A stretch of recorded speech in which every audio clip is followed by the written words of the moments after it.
All right, I will say hello and welcome back to another episode of the Balance Breakdown.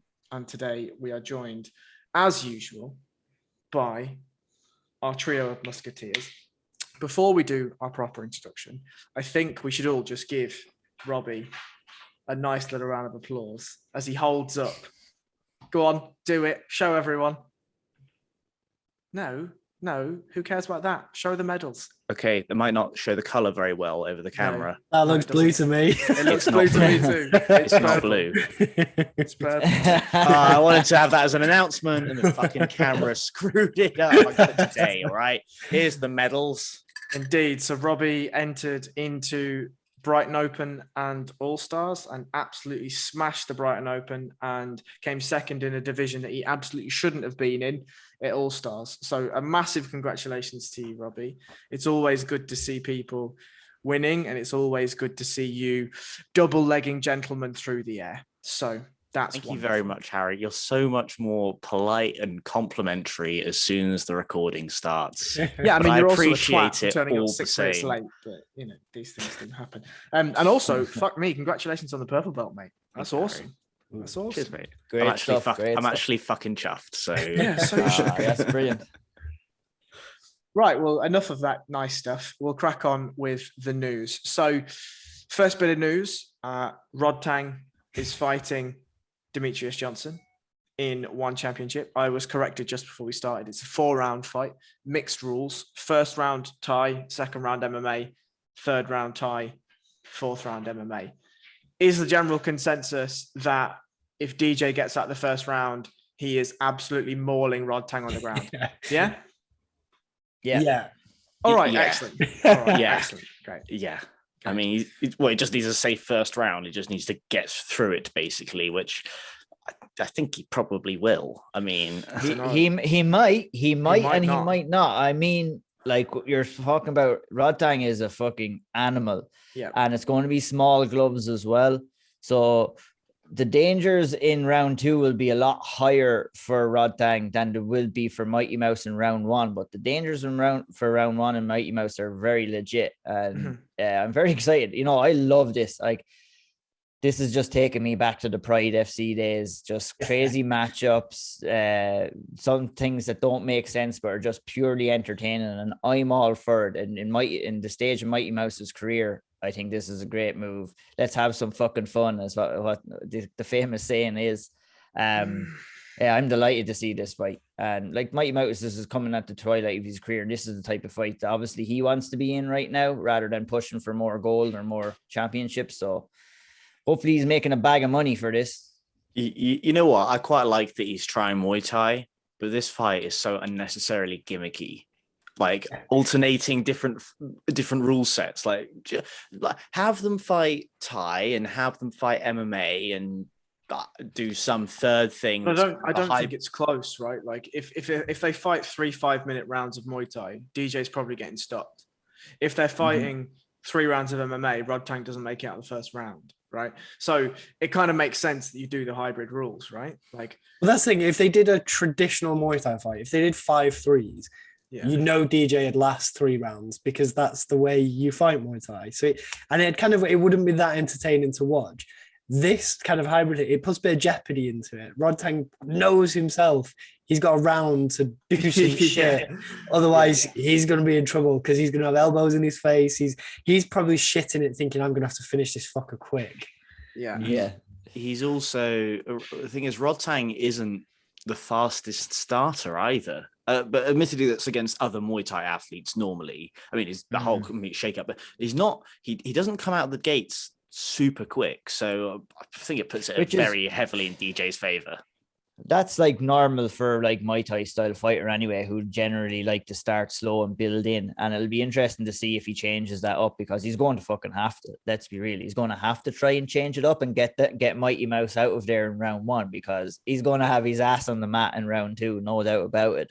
And so I mean, an evil grin coming from Harry. He looks so fucking excited for this. I mean, I love this. I mean, I think, you know, without deep diving too far into whether it's a right matchup to make or not. Like, I think things like this need to exist in MMA for just purely entertainment reasons.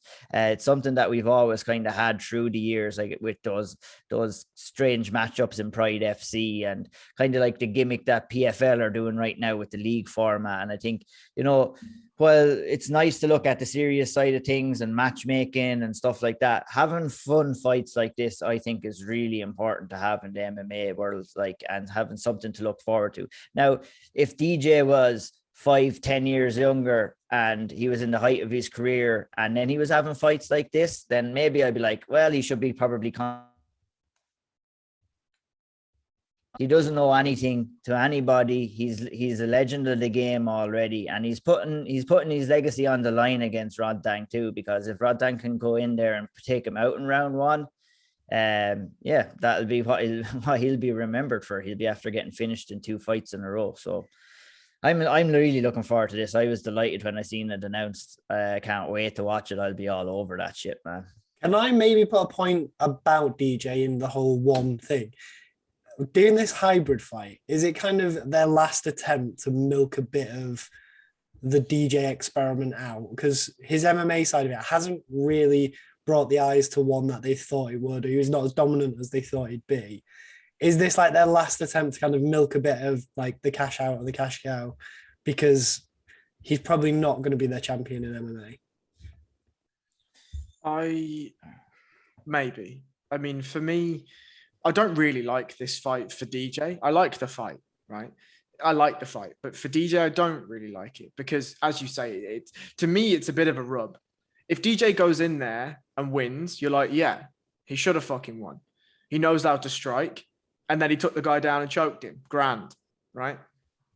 That'll be the rhetoric, right? So this really is built in Rod Tang's favor. And now, one, are obviously trying to hype up their small glove Muay Thai, right? That's the thing. So you go and you put Rod Tang in there. If he absolutely batters DJ in the first round and stops him, well, all of a sudden he's beaten one of the greatest champions in the UFC of all time, right? So I don't like it from that aspect, but I do expect... Well, that would be in a Muay Thai rules round, though. Like, I mean, if it was an MMA fight... Who cares? Like, that's not how the media will portray it, right? Like...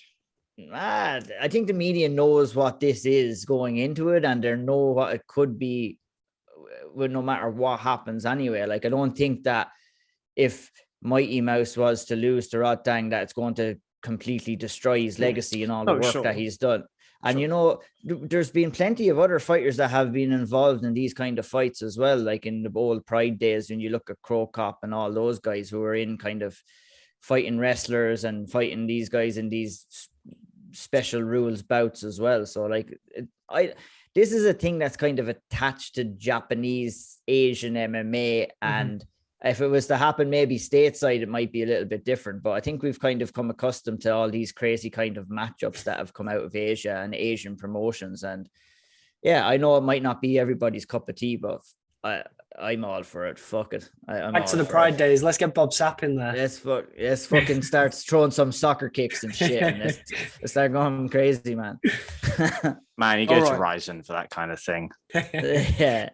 So we'll move on to the second piece of news. I mean, this isn't really a discussion point. It's more just that Dan Hooker's having a crazy week, right? Like, he hasn't yet got his visa approved. He is supposed to fight next weekend against Nasrat Haqparast. Obviously, we're recording for this fight or this event. And his plan is to get it approved on Monday, fly out, cut weight the same and the next day, weigh in, fight. This is nuts, no? Yeah. This is nuts. And the flights are notorious for screwing up people's weight cuts, let alone doing it on the actual plane, which is just bonkers to me. What more is there to say? Like, it's going to be insane.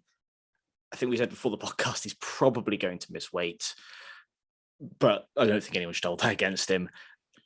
He's going to have a hard week. Yeah, the time difference just coming from Australia to the US is going to be grim. His body's not going to have time to properly adjust. then he's going to be cutting weight. He's going to be at such a disadvantage that if he makes weight, he's going to feel like shit and it's going to diminish his performance anyway. And then that's if he gets his visa approved, which from what you see on the news, Australia looks a bit kind of crazy at the minute. You're not sure it's going to get approved. Like, he must just be going through all sorts of ups and downs. I think it's going to really screw with any performance he could have had. I'm still taking Hooker. But on that note, we'll move into some fights, right? So we have 2 title fights on this card, and then we have the return of the one and only Mr. Nicholas Diaz. So we'll jump into the first title fight. Alexander Volkanovski, Brian Ortega. They've done that, useless tough show, and now we actually get the good stuff, right? Ian, do you want to start us off? What do you think? Yeah, I think it's going to be a really good fight, this. And I'm excited to see. We haven't seen these guys in probably a little over a year. Volkanovski was last in there with Max Holloway. And of course, Brian Ortega looked really good against Korean Zombie. So I'm interested to see how. I'm not thinking that Ortega is going to want to fight this entire fight on the feet, and I would be very surprised if he didn't initiate some grappling throughout the fight. But it's going to be easier said than done. I mean, Ortega's striking looked fantastic against Korean Zombie, but he was fighting a Korean Zombie who likes to move forward and throw those big shots too. So Korean Zombie does leave himself a lot more open to take those shots. Volkanovski is not going to do that. His striking is very, very tight. His striking defense is tight. I think someone like Volkanovski, what he does is the fundamentals of striking so well, where he doesn't do anything too fancy, and he just lands perfect combinations and has the ability to change up his game plan mid-fight. And we did see that somewhat against Max Holloway in the first fight, and not so much in the second fight, which was a little bit closer. But it's a classic striker versus grappler fight, if you want to call it that. Ortega's best chances in the fight maybe come earlier on, rather than letting Ortega or getting Volkanovski more comfortable and settling into the fight. But it's quite a big toss-up. I can kind of see this fight going the full way, unless Ortega can snatch maybe a submission early days. But Volkanovski's takedown defense has held up so far, and I'm excited to see, because he's going in there with a real top level grappler, someone who has a good lot of confidence after his last fight. And I mean, if Volkanovski can keep this fight on the feet, we will really see how well Ortega's striking has improved since he got destroyed. By Max Holloway. It was by Max Holloway. Yeah. So yeah, Max Holloway doing all kinds of damage in that division. So yeah, I'm excited to see the fight. It's pretty close encounter. So it's hard to pinpoint who might win, but I have an idea. Don't make a pick. Don't make a pick, Ian. I'm not going to do it. I almost did. But I had to hold back. I don't know who's going to win, but I'm definitely taking Alexander Volkanovski. All right, great. Cheers. Robbie, I saw that you were brimming to jump in. What have you got for me? So Brian Ortega, there's a couple bits. I mean, firstly, Brian Ortega's record is bizarre because it's so many wins in fights that he always looks like he's losing. The only early finishes he seems to get again. Okay, so you got Cub Swanson and Frankie Edgar. He ended Frankie Edgar. Yeah, he did. Yeah, that's true. But if you look at anything before that, it's all fights that he's just losing on the feet and then gets a random submission or a knockout at the last second. And I really like Brian Ortega, but he always looks like he's losing his fights. And Ian, I understand the reason for saying that Ortega's chances probably his best chances are probably early in the fight.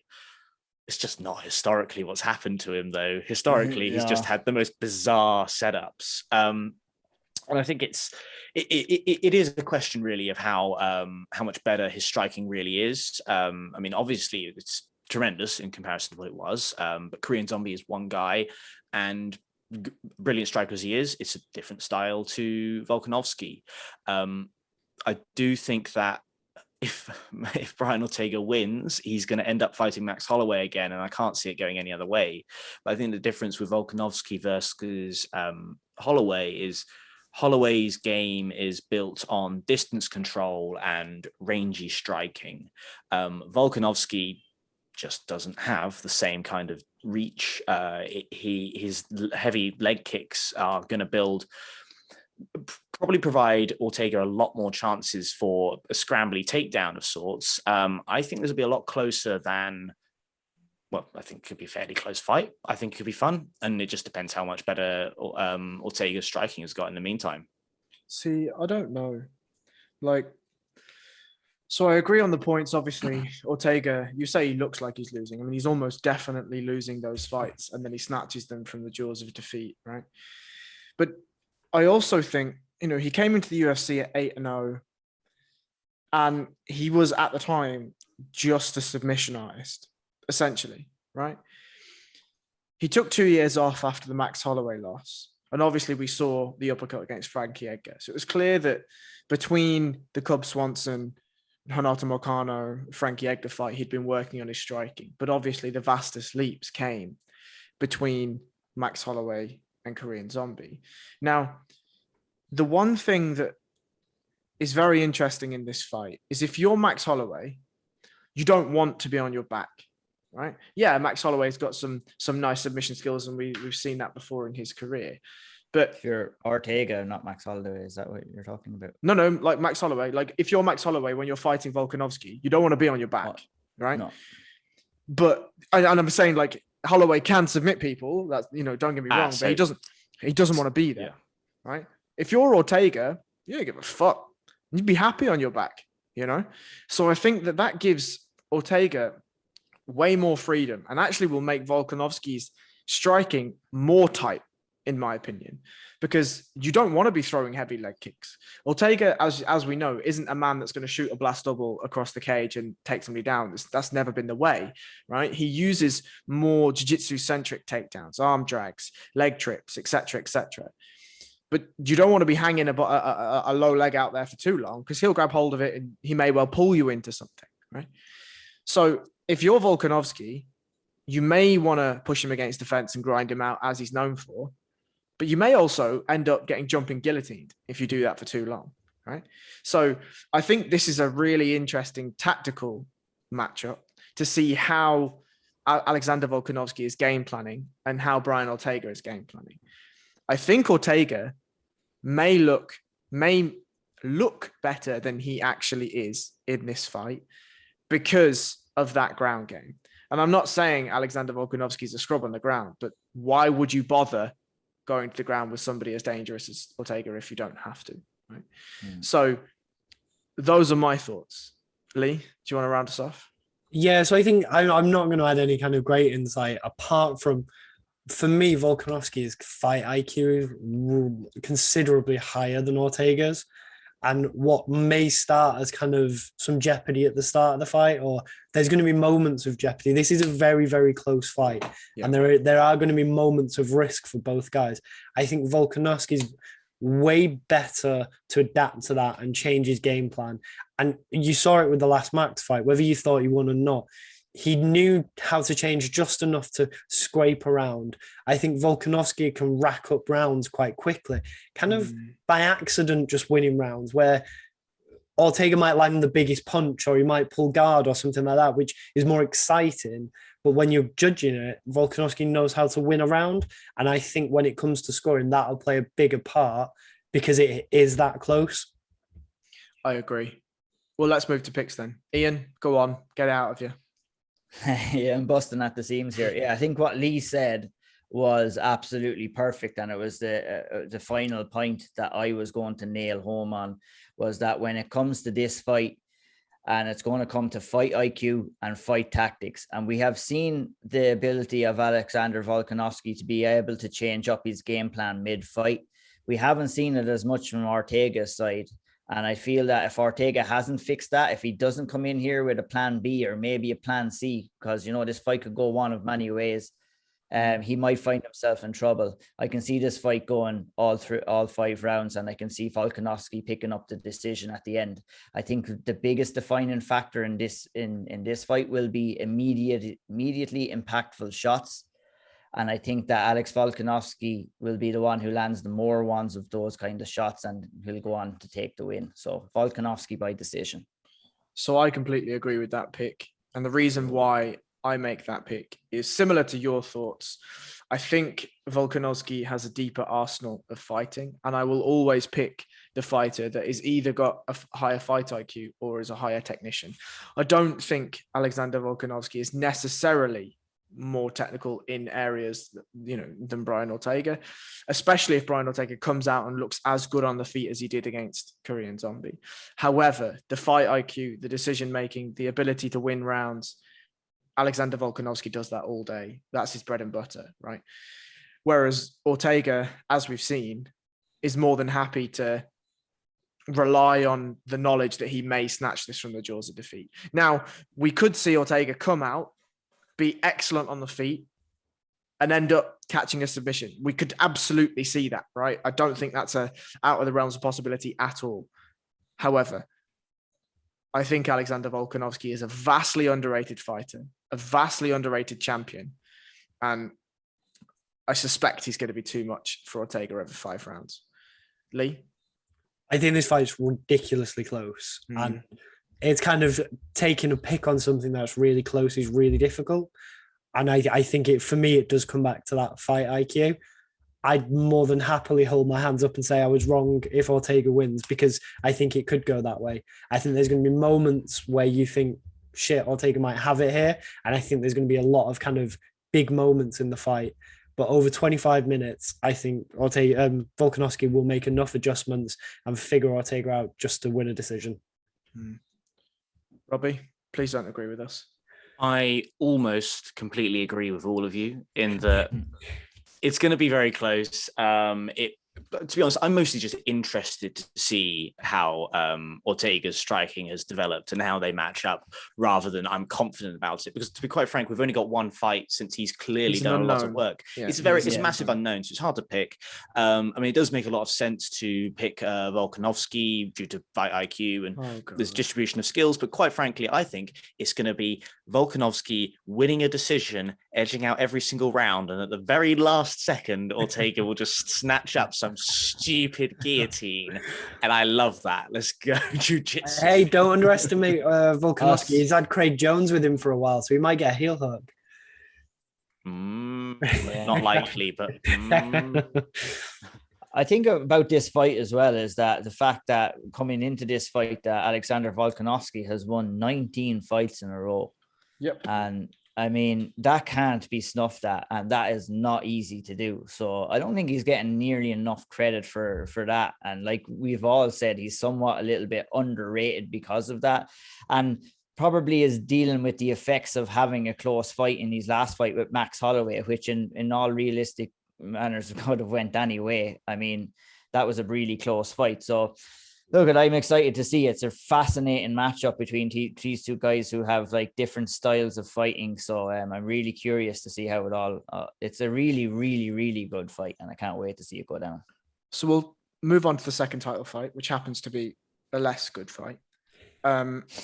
Valentina Shevchenko versus the next person in line that she has not beaten yet. Does anyone want to take this? Anyone? Well, I just wanted to say I'm happy that Lauren Murphy got the shot because she deserves to get the shot. So when it comes to fight politics and stuff like that, the right decision has been made here. But maybe unlucky for Lauren Murphy, the reward for her hard work is the chance to go in there and fight Shevchenko. And it's probably not going to go too good for her. I think she's tough out, but go ahead, Harry. You break it down for me, man. Sorry, what I was going to say is, okay, she is gritty. She's hard-nosed. She's never been finished. Finishes in the female divisions, as we know, are hard to come by, and she's TKO'd a bunch of ladies, right? Especially outside of the UFC. I know that this isn't, anything to necessarily write home about, but she won female no-gi worlds as a blue belt, in 2014. And, 2014, whatever, that's still winning the worlds at no gi, regardless of belt, is a big achievement. Now, I'm not going to say that we're going to see any crazy subs or whatever, but I mean, I think it's relative. I think, before we even get to picks, I think it's pretty obvious who we're all picking. But as Ian has already said, Lauren Murphy absolutely deserves to be in this fight. And I suspect she will absolutely put up a fight as well. I don't see her just taking this, lying down, and it ends up in a crucifix inside round one, which, could happen. But it's a tough night for her. It's a really tough night. She's somebody that comes forward. She's gritty. She's hard-nosed. And that's exactly what Valentina wants, right? Mm-hmm. It's kind of a too tough for your own good. She's big for the weight as well. She's big, she's strong, she's durable. She'll keep coming forward. And it's kind of for me, I think it's how much of a beating are you willing to take? Do you want to take it for 5 rounds, or when you're ready to get out of there? I think Shevchenko, I'll let you get out and I'll kind of take you out. Yeah. I think it kind of, for me, it kind of goes to the Shevchenko side of it, where it's how convincing of a performance this is actually then leads into what she does next in her career, in terms of, does she just carry on kind of ending people at her weight category, or is it super fight time? Does she start looking at Amanda Nunes and saying, should we do that again? Should I kind of see what else is out there and go up a weight class? I think if it's a really kind of quick ending performance, people might be start calling for that a bit more than they already are. Can I ask a question? If she absolutely destroys Lauren Murphy here, how about we do Kayla Harrison versus Valentina Shevchenko? Oh, Kayla Harrison would never get down to 125, would she? No, but if Amanda for 135. Kayla Harrison is fighting at 155 now, is she? Yeah. I mean, she said she'd fight Amanda at 145.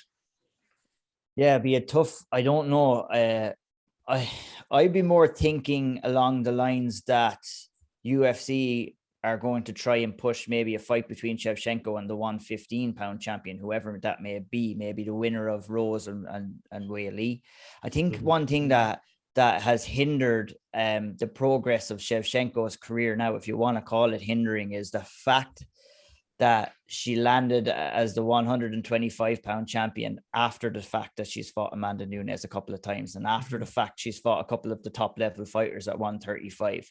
Whereas that if she had fell into this division, won the title, built up her status as the champion, and then made the move up, it might have been better for her. But that's not her fault because the division wasn't there.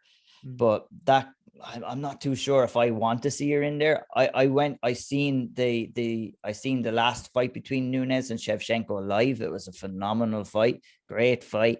I'm not too sure if I want to see it again though, just yet. I agree. So that's why we definitely and I'm not snuffing at your idea of Kayla Harrison there, but I definitely agree. I think it might be just too much of a tough of a cut for Harrison, but I definitely do agree with you that we should be looking at somebody else other than maybe matching Shevchenko up with Nunes or other people at 135. I mean, my other thought as well is there's nothing wrong with going the DJ route either, There's nothing wrong with just staying in your division and continually clearing it out. I really don't see there's any problem. I know we're in an era of super fights and all that sort of stuff. And frankly, they want to bring in Kayla Harrison and chuck her in against Amanda Nunes first of all. Maybe that's the decision to make, but I kind of feel like that maybe is a little bit too early.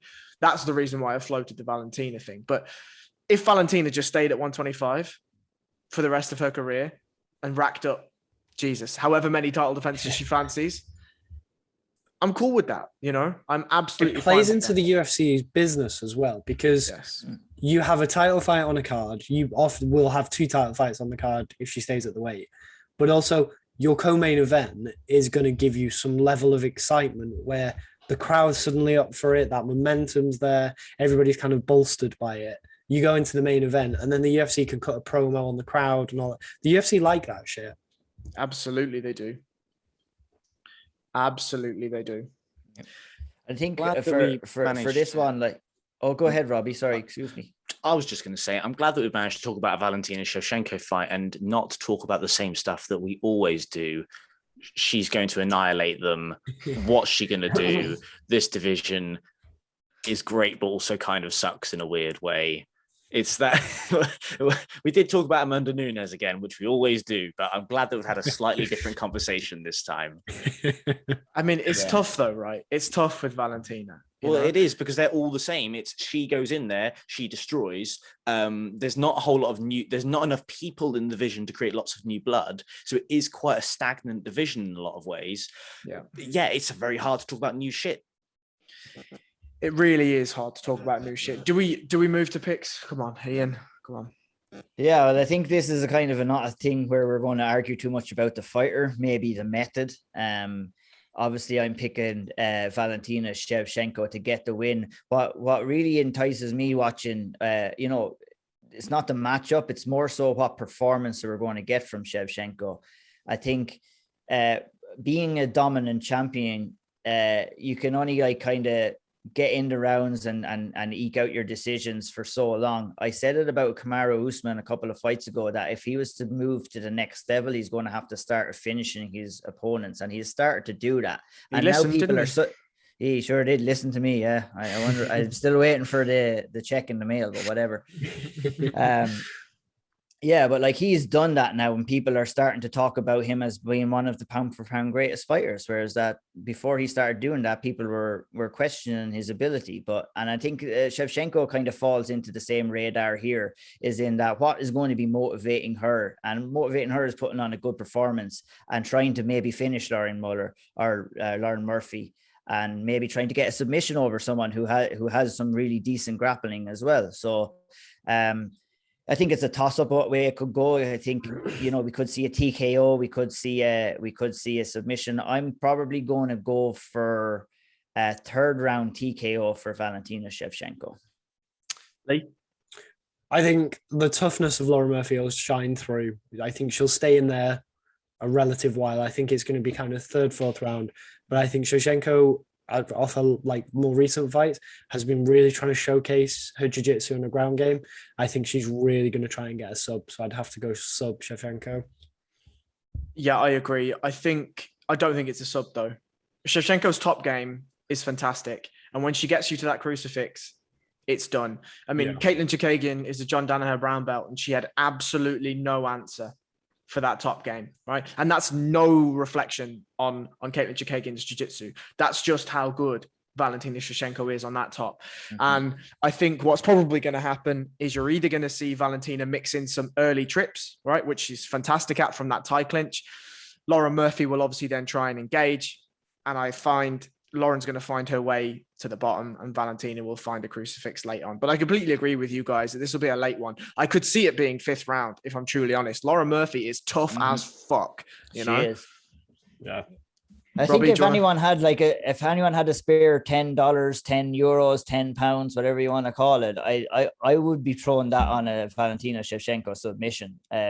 Just for the fun of it. Like, it's not completely out of the realms of possibility, but like Harry said, it's a lot easier just hammer elbows down onto your opponent's face and get that TKO. Robbie? Well, because it's fairly realistic, and because you said it wouldn't happen, I'm going to go something by crucifix, which I know is not an actual finish, but crucifix in round one. Just because you said it wouldn't happen. Yeah, just because you said it wouldn't happen. I think that's going to really jinx it. And I think Valentina then goes on to fight Henry Cejudo for the Intergender World Championship. And that was at ONE FC's next event, I think, isn't it? Oh my God, can you imagine? Wow. I think you would need to go to Ryzen for that. Yeah, we probably would. I mean, early picks, Henry Cejudo, Valentina, who we got? They'd have to be Cejudo, right?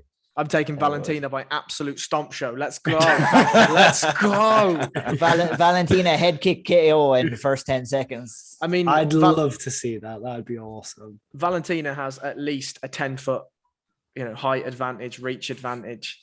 Lord Farquaad is fighting. You know what I mean? We got to see a snippet of Valentina Shevchenko against the current flyweight men's beating champion the fuck out of Brandon Moreno. Yeah, she was hammering him. Poor bastard! Funny. Like, he was there, just like touching her, and she's like, "Fuck you, bro. Watch this." Jesus Christ! All right, so we'll move on to the people's main event. And that is, I usually would have handed this out to somebody else, like an individual. But look, when Nick Diaz is coming back, everyone has to have a say, right? So, Lee, start us off. Nicholas Diaz. Yeah, Robbie I mean, Lawler. this is just like the purest MMA fan to my core is just excited by this. It's two older guys who are way past their prime, but How God, dare you? God, it's going to be exciting. I think fight-wise, I think Robbie Lawler's kind of really coming to the end of his career. And I think it's a case of what Nick Diaz turns up. Is he still super fit? Is he still really game? I think he might be. I think some of his like club performances where he's like doing nightclub shows, I think that's just kind of making him with some money. I think he's going to be really fit. He also has a style that's going to play in to beating the shit out of Robbie Lawler in terms of just volume, getting in his face. And I think he'll put a pace on Lawler that he kind of can't match. Lawler's still got a shitload of power though. So I think I'm hoping for like something reminiscent of the Paul Daly fight. I think that'd be really cool to watch, where it's just kind of power versus volume. But no, I think this is going to be a real fun one.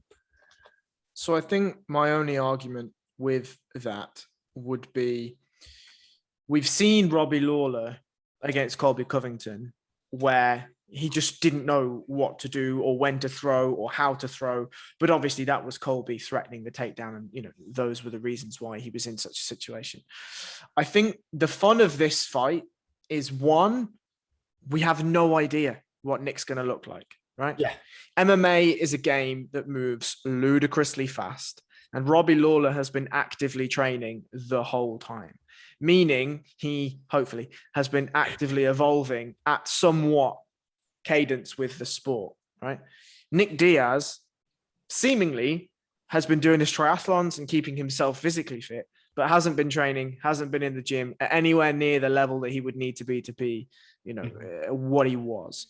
So I don't think I worry about cardio or anything else like that for Nick. It's just, does he have any grasp of what modern MMA is? You know, that's my real question. And I don't know if that's the answer, because if we look at Nate, right, Nate has evolved, yes, but he's still very rudimentary in, we know what's coming, and he still can't defend a takedown, but it doesn't matter because his bags are fun, right? So I feel like, I mean, I won't make a pick, but I feel like this fight is probably only going to go one way. Lee, Robbie?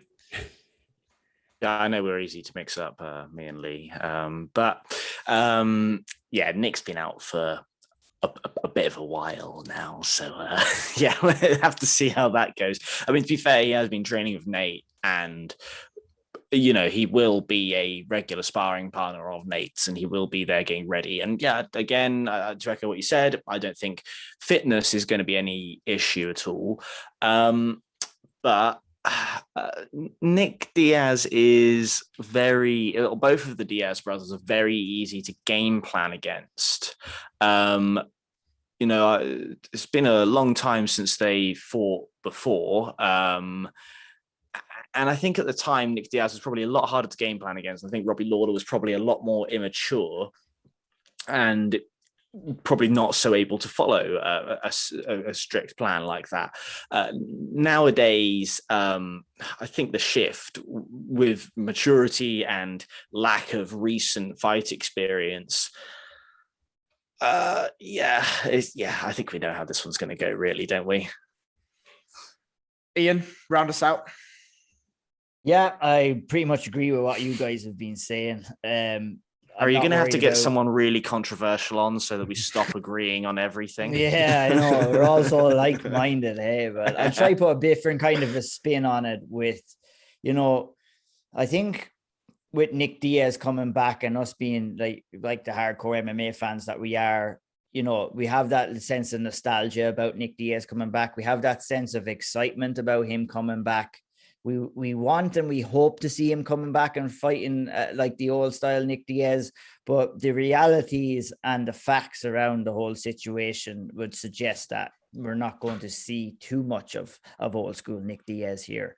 I'm delighted he's back competing again, but we've not seen him inside the cage since 2015 and nearly 6 years. We've not seen him get his hand raised in nearly over 10 years right now.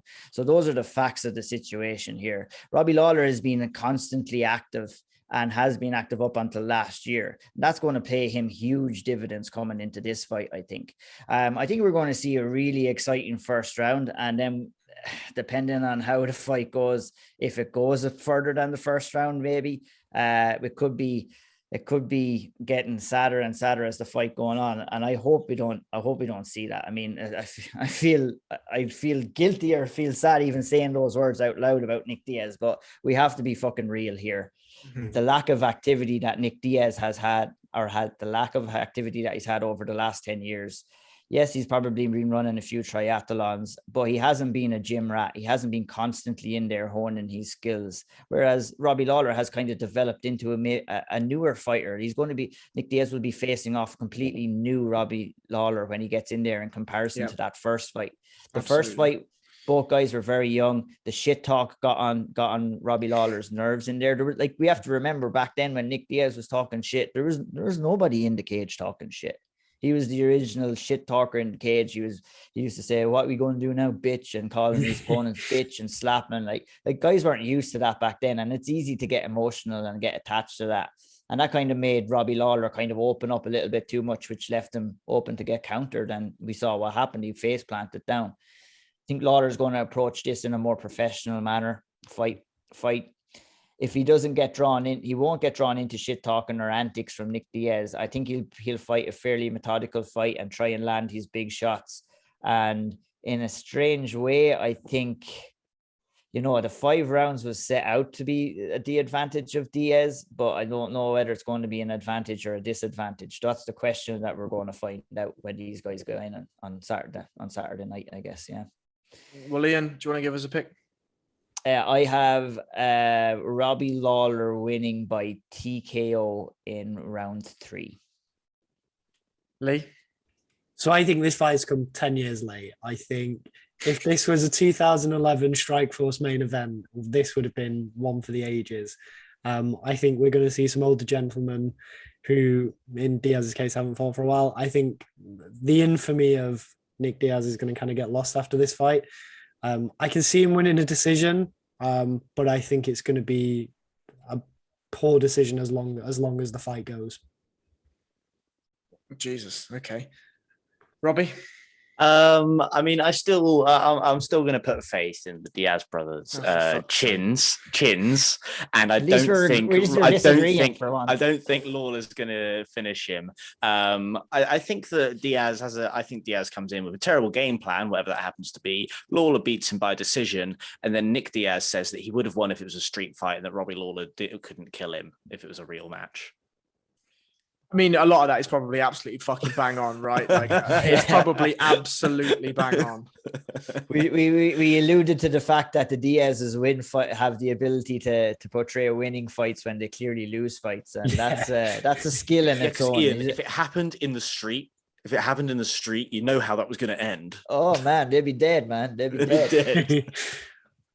So my thoughts are that I think Nick, my honest answer is I don't fucking know, right? I really don't know. I don't know whether Nick will last the course. I feel as though the Diaz chin, the Diaz durability will carry him through, but Robbie Lawler hits really, really fucking hard, So I think nostalgia says to me, I would love to see Nick make it to the final bell, but I can't see past Robbie Lawler in this fight. I do agree, for a few rounds, it's going to be fun. Nick is going to come back. He's going to talk a load of smack. He's going to try and throw some bombs at people. He's going to try and out-volume. But I just think the game at this point is gone past him. Now, don't get me wrong. Nick might come in here and roll back the ears, right? We've seen crazier things in MMA. And if he does, we've got a hell of a fight. And the UFC have got a fucking hell of a star back on their hands, right? Mm-hmm. Imagine you go to Stockton and there's Nick and Nate on the same card. Boy, oh boy, is that nuts, right? But I don't know. I find it very hard to see that happening. And I think I'll give Nick the benefit of the doubt and I'll take Robbie Lawler by unanimous decision. Just before we move on, Harry, yes. Were you pleased to hear that I know that they fought before? Yeah, I was very pleased, actually. I wasn't going to mention it because I respect you enough to think that you've done your research. Strangely No, enough, this one I just happened to know.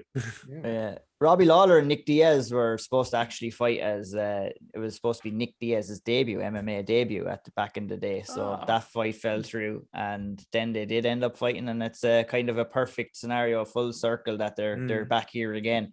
I know we gave credit to the UFC for doing the right thing with Lauren Murphy, have putting her in that title fight. I think they've done absolutely the right thing here as well, and matching Robbie Lawler and Nick Diaz up. We don't need to see either one of these guys in with any young, hungry lions anymore. And, I'm going to, it's one thing. I know I wasn't too promising on my prediction for Nick Diaz, but this would be one I would be very gladly be wrong. And if he did come out and produce the goods, I would be delighted to see that. And like Harry said, it would fucking open up the gates to all kinds of superstar fights and stuff like that. So, yeah, it really does. So we'll move on to Curtis Blades versus Jasinia Rosenstrike. Ian, do you want to talk us through that? Yeah, this is just a classic striker versus grappler matchup. Curtis Blades is going to come in there. He's going to want to take the fight down to the ground. He's going to want to land some heavy ground and pound. And Jasinia Rosenstrike is going to try and keep the fight on the feet and land some big shots on the feet. And that's basically how this fight is going to go. And it's basically going to be down to whatever guy can implement their game plan the best. And classic striker versus grappler, big boys going at it. Anything could happen. I don't hate the fight. Looking forward to seeing it, but it has potential to be either exciting for maybe one round or boring for 3 rounds. I mean, that is heavyweight fights summed up in a sentence. Yeah, that's going to be the best clip that this podcast has ever produced. Right, we've got 2 fat lads, and it's either going to be mint for a round or shite for 3 rounds, lads. I'm bringing that top class analysis, guys. You know what I mean?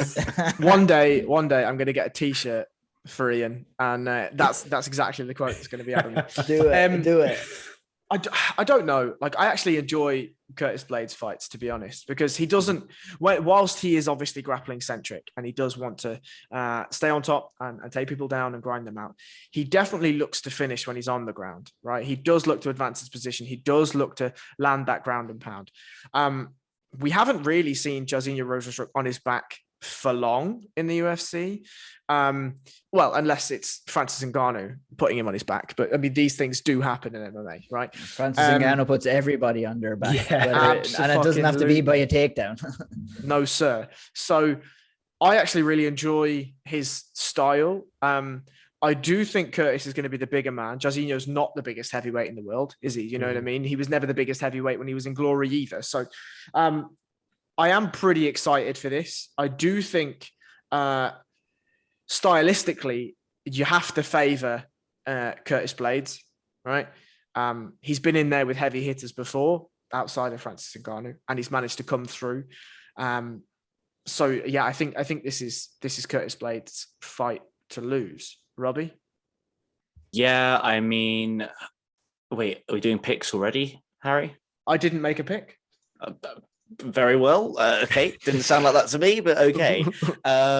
Yeah, I mean, I do actually quite enjoy Curtis Blades as well, but I actually like grappling, unlike the vast majority of the MMA fan base, and I think this will be interesting to see. I like seeing the grappling technicalities. I think it's going to be a very poorly reviewed fight at the end of the day. I think people are going to find it very boring afterwards, because the only scenario in which they will not find it boring is if they come out, stay on the feet for not too long, and Rosenstrike sparks out Curtis Blades. But as you said, he's been in there with some bangers. We are ignoring Francis Ngannou because it's just otherworldly power. But no one else has been able to just spark out Curtis Blades. And he's won against some very... I mean, Derek Lewis, we had him snoring in the middle of the cage. It was I forgot about that. The uppercut. That was a horrible the noise he made after being knocked out was curdling. Yeah, it's me at 6 a.m. that. Yeah. You're in the middle of Valentina Shevchenko and Lauren Murphy next weekend. To be fair, it will be 4 a.m, so We that's get what I past. say. We get past. Yeah, you definitely do. You definitely do. Yeah. I mean, I feel like we've absolutely vastly derailed this whole fight. And I think that's maybe heavyweight in itself as well, right? But Can I make Robbie, a comment about Curtis Blades here? yes, And you've all said about his grappling, and I think his grappling is good, and I think his grappling is good. His top game is really good. Striking. No. I think what he does really well is he blends quite a rudimentary level of striking into takedowns and grappling really well. Mm-hmm. And I think that plays a lot into how successful he's been at heavyweight, because he can chain together strikes into grappling and wrestling really, really well. And I think a lot of people don't talk about it, but he does a really good job of that.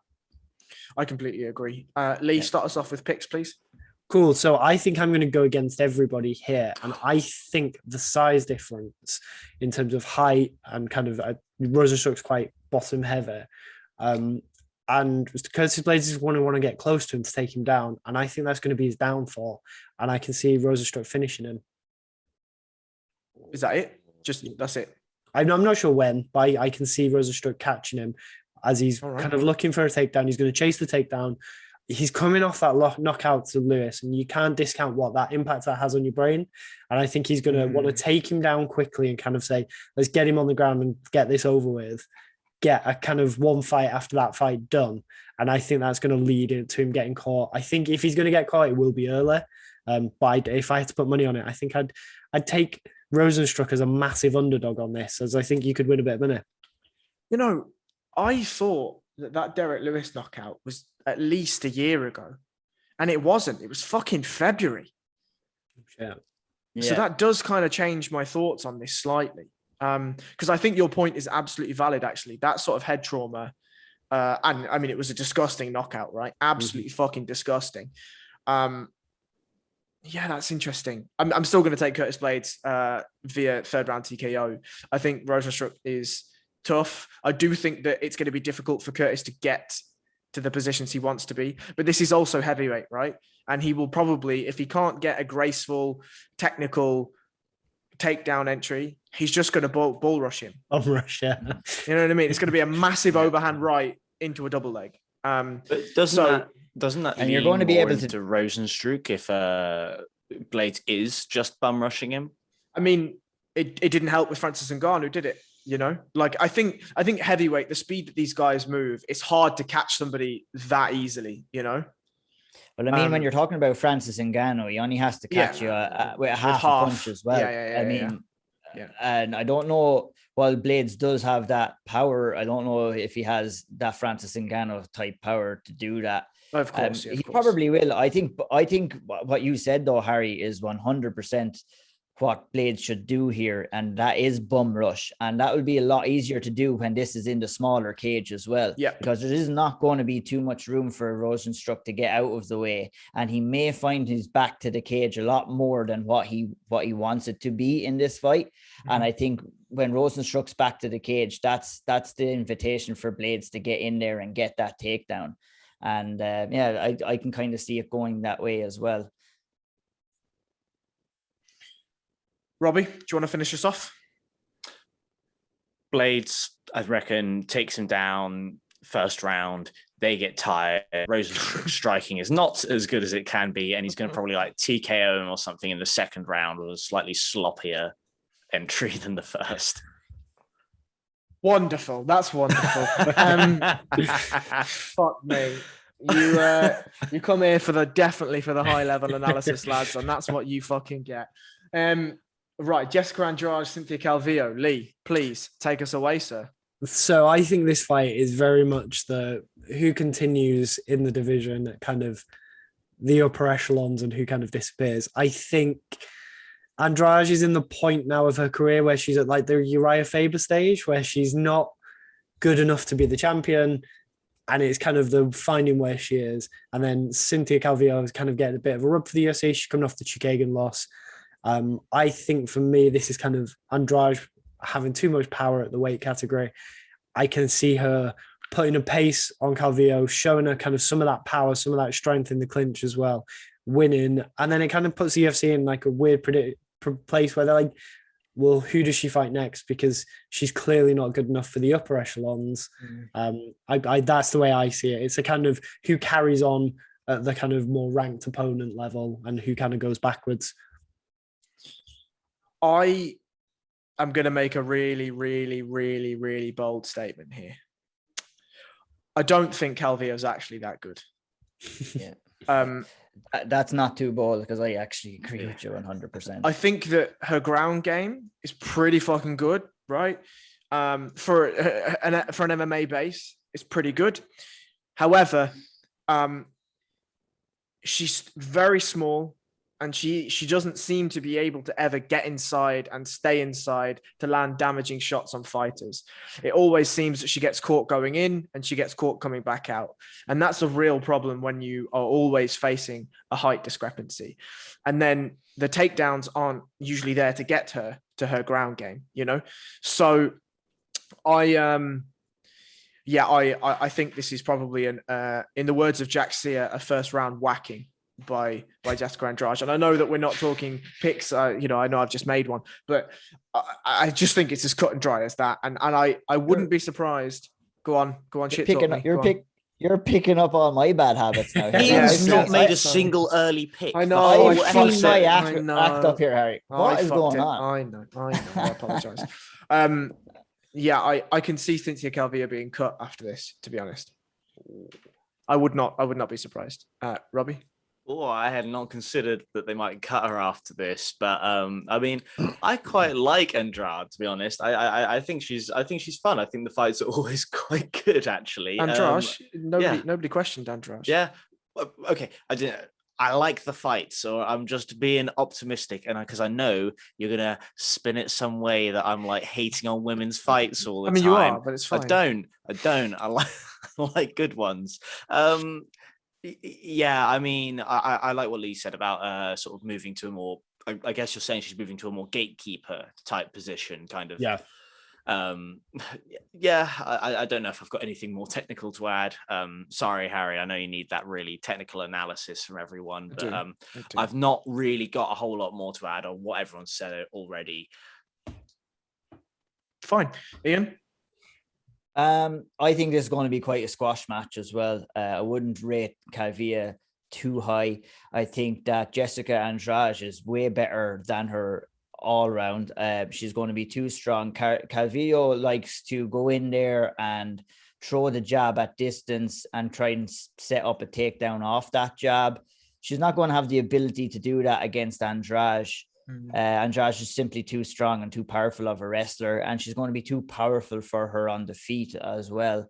I think one of the biggest mistakes that Jessica Andrade ever did in her career was taking that Shevchenko fight in her last fight. I think that, she came in against Chukagan, got the win. Why not fight somebody like Calvillo next and build your way up a little bit more? She's been there. She's been beaten by Shevchenko already. If she wins this fight, nobody wants to see her going in there and getting possibly beaten by her again.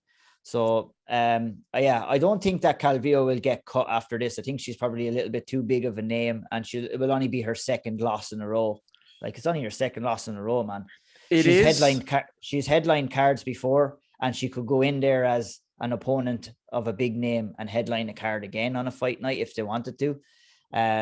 So I think they will probably keep her around, but she can't afford too many more losses. I have to agree with you there, but I don't think that this would be the deal breaker. And I think, this is Andrade's fight to lose big time. And I just want to point out that if we look at people that Andrade, I just want to slightly go against Lee's point about Andrade being a gatekeeper now. Like, the people she's lost to, right? In recent history, so I've just got it on the other screen. Valentina Shevchenko. No fucking shame in that. Rose Namajunas, no shame in that. Zhang Weili, definitely no shame in that. And then up until then, we're talking 2017, which is fucking Joanna Jędrzejczyk. Yeah. Again, no real shame in that either, Like, I feel as though she's not the best fighter in the division. However, I think it's unfair to call her a gatekeeper at the moment. Like, to me, Caitlin Chukagian is the gatekeeper of that division. Right. If you can beat Caitlin Chukagian, you're in that top three. If you can't, you're not. Whereas Andrade is we saw what happened with Kenji Kagan. But anyway, I think it can. I think it can happen. Oh, sorry, Robbie. Go ahead, Robbie. Isn't that kind of the antithesis of a gatekeeper, though, that they can't become the champion? They keep battering up against becoming the champion and never quite get there, but they're still just top of the division. It's that weird in-between ground. I mean, to me, a gatekeeper's like Jim Miller. Oh, no. So I don't look at a gatekeeper like that. I look at a gatekeeper as they're almost there. If you can beat them, yeah, you're basically ready for a title shot. You're very, very good if you become the champion. I would agree with Lee on that bit. And there is different levels of gatekeeper. Someone who's maybe later on in their career can become a gatekeeper, and a perfect example of that would be like somebody like Anthony Smith, who would have already have fought Ryan Spann by the time this is released. But we're recording this on Saturday. He's fighting tonight. Anthony Smith, and I wrote in my preview for Severe MMA for that, is that Anthony Smith has a decision to make in his career right now, and the decision he has to make is that, does he feel he has one more run in for the title, or is he happy to fight these up and coming fighters as his career progresses? And he's on a stage right now where he has been fighting these up and coming guys and winning, but there's only so much you can do before you decide and jump up there. But it's up to the fighter themselves. And Jessica Andrade in this fight has that same decision to make. Will she be happy as a fighter to fight these levels of opponents for the rest of her career? Or does she truly believe that she has enough to go in there and at least get another title shot once more? And a lot of these fighters will have that kind of crossroads in their career at certain times. Some fighters will have it. We've seen it with Glover Teixeira, who we'll be talking about in the next breakdown. I mean, he was at pivotal crossroads too, and look what he did. He was fighting these guys as a gatekeeper for so long, but he made the decision for himself, and it's totally down to the fighter that's in there to make that call, whether they want or whether they believe that they can get back up there again. Now, when you're talking like somebody like Valentina Shevchenko as the champion of that division, that's a very tough decision to make as well, because you've been in there before, you've been beaten before, and she is just so high level in comparison to anybody else. So it's a really difficult situation there. So, like, I mean, I wouldn't stray away from calling Andrade a gatekeeper, but I wouldn't stray away from not calling her either. Andrade, we're going to find out basically after her next fight whether she's going to be a gatekeeper or whether she's not, because if she gets the job done here against Carvalho, she's going to either fight another person that's coming up, or she's going to fight a top 5 opponent next. So it's a fair, both arguments and both sides of the arguments are kind of fair, really. Well, Ian, do you want to start us with some picks? This fight I have, I think Jessica Andrade is going to win a decision. Wow. Okay. Lee? I think this is going to be a first round stoppage for Andrade. I agree. Robbie? Sorry, I agree, guys. Sorry, there's 3 of us once again. I really wish you'd asked me first on that one, because then at least I wouldn't have seemed like I was just towing a line. Yeah, I think she's going to finish her in the first round. I think it's going to be, we said a squash match. How else is a squash match meant to go? Well, indeed. Robbie, we'll stay with you whilst Lee shows off his premium COVID. Marlon Rice, me anxious there. Merab Divashvili. Oh, yes. Thank you, Harry, for giving me some good fights this time. I like One Punch Man. I think he's great. I think everyone likes his fights. He looks fucking awesome. I don't know if we could keep doing this through the whole episode, but Grappler versus Striker, the classic matchup. We've already mentioned it twice, and I know there's a couple more. There's at least one more to come after this, but this is Grappler versus Striker. Marlon Rice, he hits like a ton of bricks for the weight he is. He's quick. He's going to be looking for the knockout, and I think everyone knows that. Whereas you got is it Divashvili? Merab Divashvili. Divashvili, sorry. Clearly an excellent grappler, but what I think he does really well, and it kind of harks back to what we said about Curtis Blades earlier, what he does really well is blending maybe some more slightly chaotic striking together into takedowns. and you know that's basically where his game plan is built. He has won a fair few matches. I think he's on a 6-fight win streak though, and they're all decisions at this point. I think so. I don't think you're going to win any prizes for working out Divashili's game plan. Put the guy on his back, pound him out. I think there are some interesting points in that his retreats tend to be quite linear. He's not got that clever footwork, which kind of builds into he's mostly a wrestling based fighter rather than anything else. And people don't tend to rush him. People don't tend to follow him in, but I do kind of wonder he against a striker like Moraes, where there's going to be a lot more threats coming. If he is backing up linearly, he may well start running himself onto the cage, and I'm interested to see what happens there. As for Moraes, I'm glad he's taken a bit more time off since the last one, because he's had a bit of a bad run. I mean, he's had, let's see, Cejudo, obviously he ran out of gas there, and Cejudo changed up and had an excellent change to his game plan to win that fight.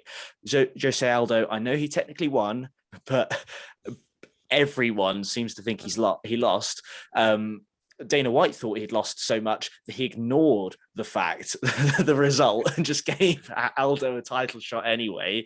Then you've got Sandhagen, who won an excellent match with basically striking at different levels to basically mess up Moraes. And then I'm not sure who he fought after that. I don't know if I've ever heard of the guy before, but it was a bit too soon after and he got knocked out. And I'm glad that he's taken a bit more time off, because I think he seemed to rush that fight after Sandhagen. And after such a nasty knockout, it was probably not a great idea. There we go. So I like Diaz. I think he's super aggressive. I think he's super strong. I think he's underestimated in the division. I think he's one of those people who struggles to get a fight. I think people above him in the rankings don't want to take that fight because you're in for chaos. You're in for a tough out. I think this could be Diaz-Vili's kind of coming out party in terms of onto the next level. He has to win to get to that level. I think Moraes gives him a really good challenge in terms of he's definitely better quality than other people that Diaz-Vili fought before. And it's a kind of a, how good are you? Because Moraes is good. He's very good. This is your opportunity to show the UFC that you're as good as people are saying you are. You're muted, Harry. Well, I'll just give my opinions on the fight then while we're waiting for Harry here. But I think that this is a good matchup for Moraes in the fact that he's not facing a big hitter or someone who's known to throw savage, powerful shots. And that is going to play a part in the mental side of things for Marlon Rice, because in his recent fights for Moraes, things have been kind of going well until he kind of took big shots to the face. And then you can see him kind of demeanor changing a little bit. And that's never good when you're a cage fighter. I mean, he's been in there with some good wars, but taking that fight at 2 months after getting knocked out by Sandhagen was an absolutely terrible decision out of Moraes and his team. Mm-hmm. And that's why we saw the result in Rob Font finishing him in the first round. I mean, it takes some time to recover from those big shots, and you need to give yourself that time. He's been a little bit more wise in selecting his opponent for this fight, and Dishvili will not throw those big shots. But what he will have to worry about, Moraes will have to worry about the takedown and the grittiness and the pace that Marib will look to put on him. And will he be able to endure that cardio and that grind for 3 rounds? I'm not too sure. I think Moraes is going to be a guy who's going to come in here like a bat out of hell and try and get this fight done and over early. And if he doesn't do that, I don't see it going his way. Do you think that they took that fight against Rob Font because he wanted to get a win back quickly to try and get back into the title shot? Because I can't understand why on earth he would take a fight so quick after, unless he also hadn't heard of Rob Font and thought it was going to be an easy fight. Well, I think any fighter will take any fight because I think they have the belief of winning it. But fighters are always going to think that way, and you need to be able to rely on your team and your coaches and your surrounding and your inner circle to kind of talk a bit of sense into you every now and again. And all those things, the whole team failed to do that, and we saw what the end result was. Agree. Yeah, I do think there was definitely some, and I think it was also promotional malpractice as well to even allow Moraes to take that fight. You know, on Divashvili, like look, everyone talks about how amazing his grappling is and everything else, but we also have to remember he's got the record for the most amount of mat returns, which means he's not very good at holding you down. Right? Like, it's all well and good. And, you know, don't get me wrong, but you'll never see Usman or GSP back in the day hit records for the amount of takedowns in a round. It just doesn't exist, because he's going to take you down and you're not getting back up.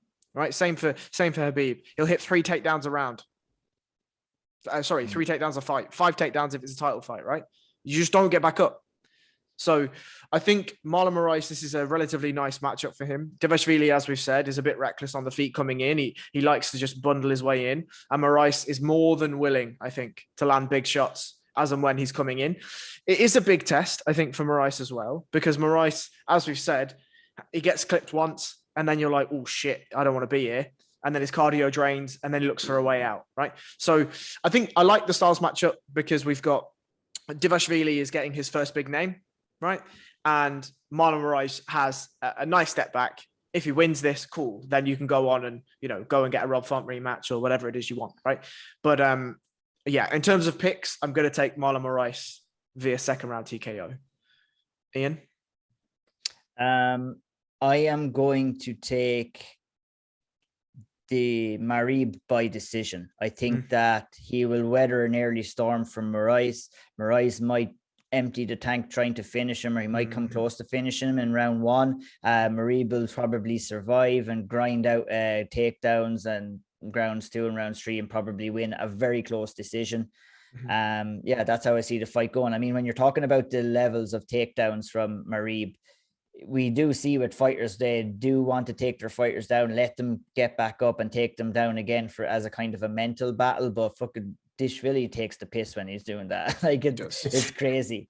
So yeah, good. That's the early for Moraes, late for Marib. And I feel this one is going to go to a late decision and Marib is going to take it. Fair enough. Lee?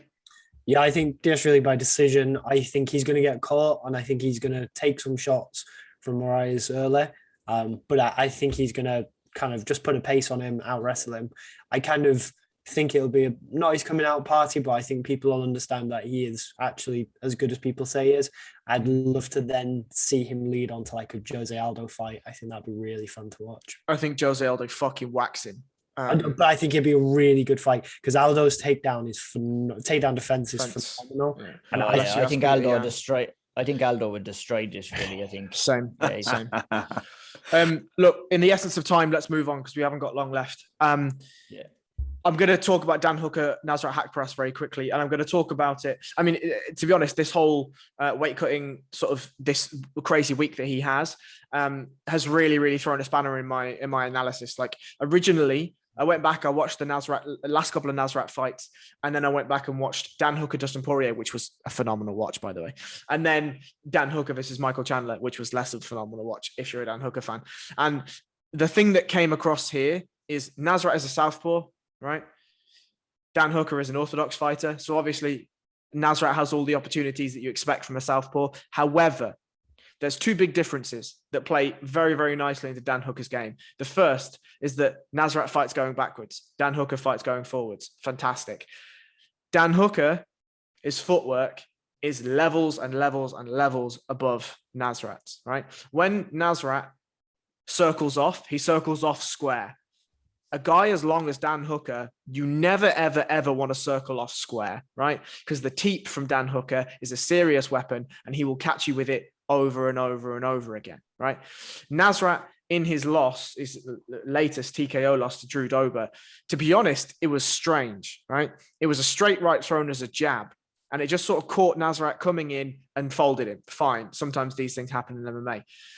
Nobody, however, can be questioning the heart of Dan Hooker if you go and watch the Dustin Poirier fight, right? A number of times, both of those lads were wobbly and they fucking kept going for another 4 rounds. That second or first round, whichever it was absolutely insane.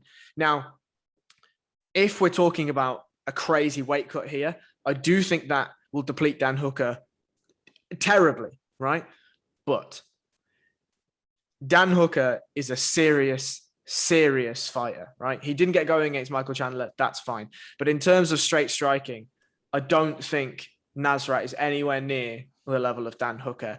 And Nasrat's takedowns defense is pretty good, but I don't see him shooting for many. But as Dan Hooker can stop a takedown, right? He can also fire a takedown, as we saw in that Dustin Poirier fight, to mix things up. So, you know, I feel as though if this was a regular fight camp, Hooker was already over there, his weight cut was going to start in a couple of days, I'd say this is a squash match. However, I just don't know how Dan Hooker is going to make that weight and make that weight safely, you know? The other thing I will add to this, which was going to be my final thought, is Dan Hooker's taken a lot of fucking damage over the last couple of fights. And one thing we saw, and I'm going to make a comparison because I think it's a good one. I wonder whether Dan Hooker is this age's Rory McDonald. He goes in, has an absolute war with a fella, and never looks the same, right? Nobody's questioning how hard Michael Chandler hits, but that didn't look like Dan Hooker in there, right? So I wonder. I mean, Robbie, go on. I was going to say, it's hard to say at the moment, but only time is going to tell. I also don't think that this fight is going to be very good evidence as to whether or not he is this generation's Rory McDonald. I think this one could basically be put by the wayside. We'll have a look at the fights beyond now. I also don't want to run on too much because I know that we are stretched for time now. That's all I really wanted to say there. That's fine. Lee, have you got any thoughts? No, I wholeheartedly agree with Not what one. you said. I think the weight issues, the travel issues, that's going to be the kind of normalizer to this fight. It brings them a lot closer together. I think that doesn't happen. I think Hooker just technically in every way is better. But it just, you don't know what fighter's turning up. It's one of those ones as a gambler you just stay away from. Ian? Yeah, I pretty much agree that I think the biggest fight that Dan Hooker is going to have is with the scales ahead of this fight. Even if he makes it over, you know, it's up in the air as we're speaking right now, whether he's even going to make the fight. And all things are pointing towards me thinking, why are we not just looking to reschedule this fight? I 100% agree. Fuck me. What are we doing? Yeah, it's like, why are we making a guy cut weight on a plane, come in, just weighing in after one day? I mean, what's the point? Let's, you know, get him over to the country whenever we can. And look, we could even put him on the next pay-per-view card. I don't know. 100%. You know what I mean? I don't see what the point in going to all of this effort is for, if it was a title eliminator fight or against a real top level guy. I mean, yeah, maybe you might. That makes even less sense though. But it is, but like Dan Hooker might not want to miss out on that opportunity because we know how the UFC rolls. Is that if you're not there for the party, someone else is going to come in, you know? Yeah, so that's the way I would be thinking. Less sense for Dan Hooker, but more sense for the UFC. For sure. Yeah. But this fight around, I mean, you can reschedule this fight for any time, really. Whenever. So, whenever. Hopefully a bit of common sense prevails here. If the fight does go down, I mean, I would be going for Dan Hooker all day long as well, under normal circumstances. But with the weight cut and with the travel issue, you just don't know what condition he's going to turn up into the fight. But I'll still pick Dan Hooker by decision. All that being said, I think I take Dan Hooker via second round TKO. I think Nasrat is a fighter that he's a very good fighter. Don't get me wrong, and he has a lot of potential to grow. But Dan Hooker is a cut above, and I think Dan will overwhelm him. And he's never been that deep into those kind of waters, and I think Dan will put him there.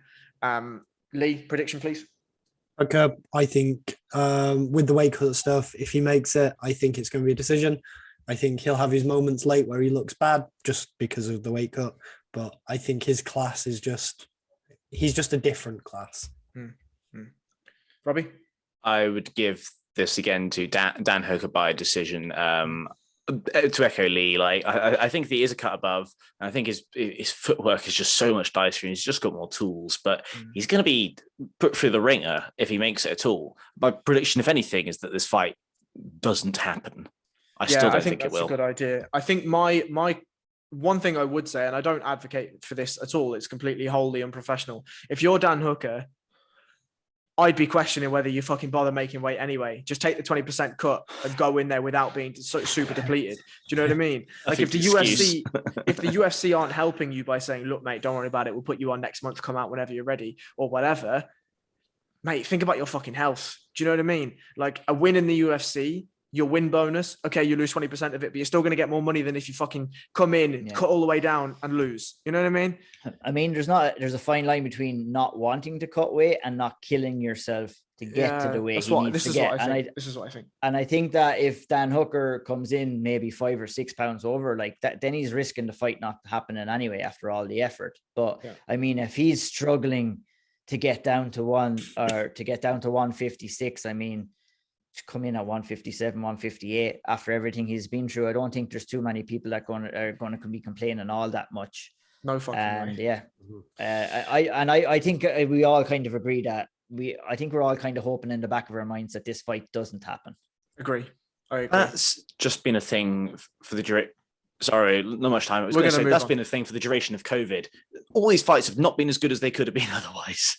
We've got two shit heavyweights fighting each other. Sorry, one last thing on that. Sorry, I know I'm the one that has to go, and I'm keeping it longer. But why aren't the UFC have pulled fighters out for visa issues before? Why aren't they just saying? Why aren't the UFC taking control of this situation and just saying, "Here, Dan, we're taking this decision out of your hands here."